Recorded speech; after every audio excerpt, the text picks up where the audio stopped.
500 سال آگے جا چکا. صحابہ بھی گئے, تابعین بھی گئے, تبع تابعین بھی گئے, خیر القرون بھی گیا. اور ایک سلجوقی خاندان ہے ترک, ان کا باپ سلجوق مسلمان ہوا. محمود غزنوی اور سلجوق کا دور ایک ہے. سلجوق کی اولاد میں ایک بادشاہ ہے الپ ارسلان. اللہ نے اس کے ذریعے سے اپنے دین کو عزت بخش اور اہل ایمان کو عزت بخشی. یہ اپنے سرکاری دورے پر نکلا ہوا ہے. اسے اطلاع ملی کہ قیصر روم رومانوس 3 لاکھ کا لشکر لے کر اپنی حدود سے نکل چکا ہے. آرمینیا کہاں اور اصفہان کہاں, ہزاروں میل کا بیچ میں سفر. تو اس نے سارے اراکین سلطنت کو جمع کیا. اب کیا کیا جائے؟ تو سب نے کہا ہم تیار نہیں ہیں, 3 لاکھ کا لشکر ہے, تو ہمیں پیچھے ہٹنا چاہیے اور تیاری کر کے پھر سامنے آنا چاہیے.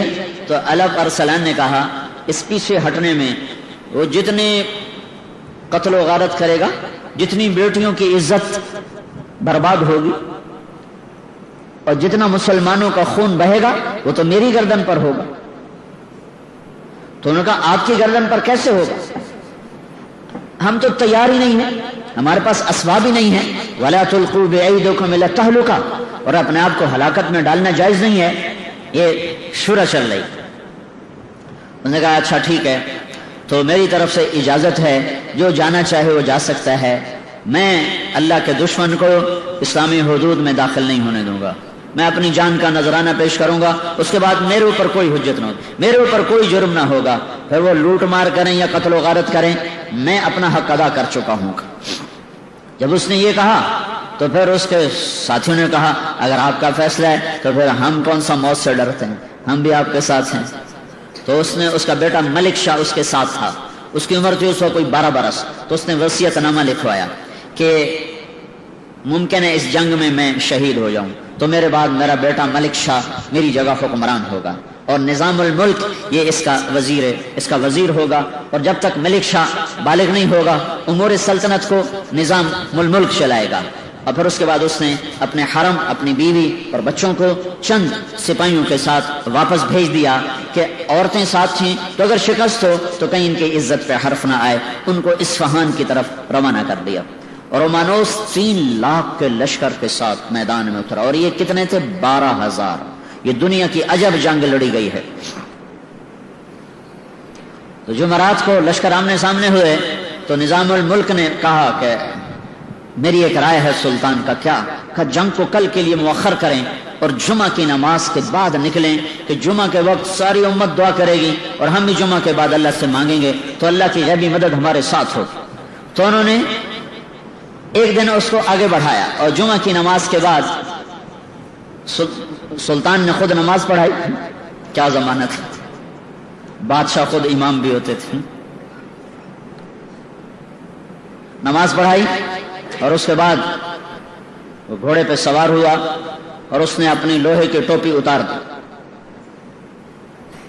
اور امامہ باندھ لیا سر, اپنے آپ کو مرنے کے لیے تیار کر لیا, کوئی چیز بیچ میں حائل نہ ہو. اور پہلی صف میں اس نے جھنڈا اٹھا لیا. تو باقی جان نثاروں نے کہا آپ پیچھے ہو. کہا نہیں نہیں, میری جان اسلام سے زیادہ قیمتی نہیں ہے. اور جب لشکر آمنے سامنے ہوئے تو سلطان نے گھوڑے سے چھلانگ لگائی اور سجدے میں سر رکھ دیا. کہ مالک, اے عزت دینے والے, اے ہر چیز کے بادشاہ, آج ہماری عزت بھی تیرے ہاتھ میں ہے, ذلت بھی تیرے ہاتھ میں. تو جس کے ساتھ ہوتا ہے وہی فتح پاتا ہے, تو جس کو چھوڑ دیتا ہے وہی ناکام ہوتا ہے. قلت اور کثرت تیرے دربار کی چیز ہی کوئی نہیں. کم من فئۃ قلیلۃ غلبت فئۃ کثیرۃ باذن اللہ. اور سجدے میں سر رکھ کے وہ رویا ہے. اور پھر اس نے کہا میں سلطان نہیں ہوں, میں ایک سپاہی ہوں, میں مارا جاؤں تو میری وجہ سے بھاگنا نہیں, آخر تک لڑتے رہنا اور مرتے رہنا تاکہ ہم اللہ کے دربار میں سرخرو ہو کے پہنچیں. زمین و آسمان اش اش پکار اٹھے دنیا نے عجب نظارے دیکھے، جرأت کے، دلیری کے، جان نثاری کے، اللہ پر مر مٹنے کے، اللہ اس کے رسول کے عشق و محبت کے۔ عاشق ہویں عشق کماویں، دل رکھیں وانگ پہاڑاں ہو، سہ سہ بدیاں ہزار علامیں، کر جانے باغ بہاراں ہو، منصور جائے چک سولے جتے، جڑے واقف کل اسراراں ہو، سجدیاں سر چائیں نہ باہو، توڑے کافر کہن ہزاراں ہو، عاشق سوئی حقیقی جڑا، قتل معشوق دے مننے، سر نو جوڑے تے مکھ نہ موڑے، بھمیں 100 تلواراں کھنے، سچا عشق حسین دا باہو، سر دتے تے راز نہ بھنے۔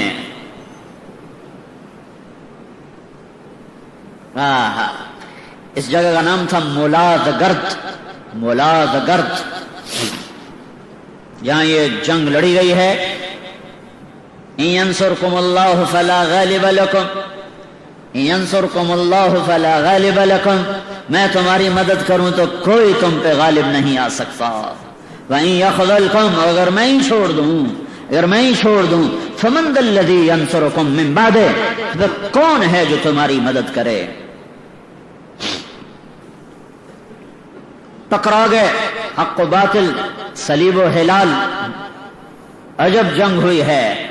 اب میرے اللہ کا غیبی نظام چلا ہے، ادھر جنگ نے اپنی آگ کو بھڑکایا، ادھر اللہ نے سورج کی آگ کو تیز کر دیا، اور کیسر روم جو اپنے لشکر لڑا رہا تھا اس کو اتنی شدید گرمی لگی کہ اس کو میدان جنگ میں ٹھہرنا مشکل ہو گیا۔ اس کے اوپر چھاؤں سایہ، اور اس کو ہوا دینے کے لیے 7 کنیزیں کھڑی ہوئی ہیں، اور 3 لاکھ آدمی ساتھ تھا، 1 لاکھ 7 مزدور کارندے، اور 2 لاکھ لٹیرے آئے ہوئے تھے کہ جب فتح ہو جائے گی تو پھر ہم لوٹ مار کا بازار گرم کریں گے۔ لہذا ان کو شکست کا کہیں تصور نہیں تھا، تو اس کو لگی شدید گرمی، تو وہ پیچھے ہٹا، گرمی سے بچنے کے لیے اپنے خیمے کی طرف ہٹا۔ جب وہ پیچھے چلا ہے تو اللہ تعالیٰ نے رومیوں کے دل میں ڈالا کہ ہمارا بادشاہ بھاگ گیا، ہمارا بادشاہ تو فرار ہو گیا۔ بس یہ خیال آنا تھا کہ رومی لشکر کے پاؤں اکھڑے اور وہ بھاگے۔ 12,000 3 لاکھ سے کہاں تک ٹکر لے سکتے تھے، ایک ایک کر کے شہید ہو جانا تھا، لیکن مکروا مکرا ومکرنا مکرا ان ینصرکم اللہ فلا غالب لکم۔ میرے اللہ کا ایسا نظام چلا کہ رومانوس شدید گرمی سے تڑپا، پیچھے ہٹا، خیمے کی طرف جا رہا ہے تو سپاہیوں میں بات ہوئی، بادشاہ تو بھاگ گیا، بادشاہ تو بھاگ گیا۔ اگر وہ بھاگا تو ہاں، کیونکہ ان کی ساری جنگ تو کسی مقصد کے تحت نہیں ہوتی، مسلمان تو مقصد کے تحت کام کر رہا ہوتا ہے، وہ تو مقصد نہیں ہوتا صرف بادشاہت، ان کا بادشاہ گیا تم بھی جاؤ۔ جو بھاگے ایک دفعہ پاؤں اکھڑ جائیں لشکر کے، پھر سنبھالنا مشکل ہوتا ہے۔ تو رومانوس پلٹ کے آیا، لیکن اتنے میں رومی لشکر کے پاؤں اکھڑ چکے تھے۔ اور کیا ہے جو اللہ تعالیٰ نے کہا، سألقی فی قلوب الذین کفروا الرعب، کہ تم جاؤ میں ان کے دلوں میں رعب ڈال دوں گا۔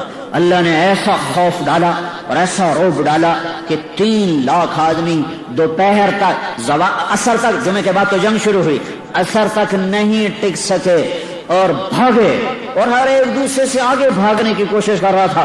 سارے مسلمان حیران پریشان ہو کے دیکھ رہے تھے کہ یہ کیوں بھاگ پڑے، یہ کس لیے بھاگ پڑے۔ اور بس میرے رب کا نظام حرکت میں آیا اور رومانوس پکڑا گیا، قیدی ہو کے آیا۔ جب سلطان کے سامنے پیش کیا گیا تو اللہ پر سلام نے پوچھا، اگر میں گرفتار ہوتا تو تم میرے ساتھ کیا کرتا؟ کہ میں تمہیں انتہائی ذلیل کرتا اور میں تمہیں ذلت کی مار دیتا۔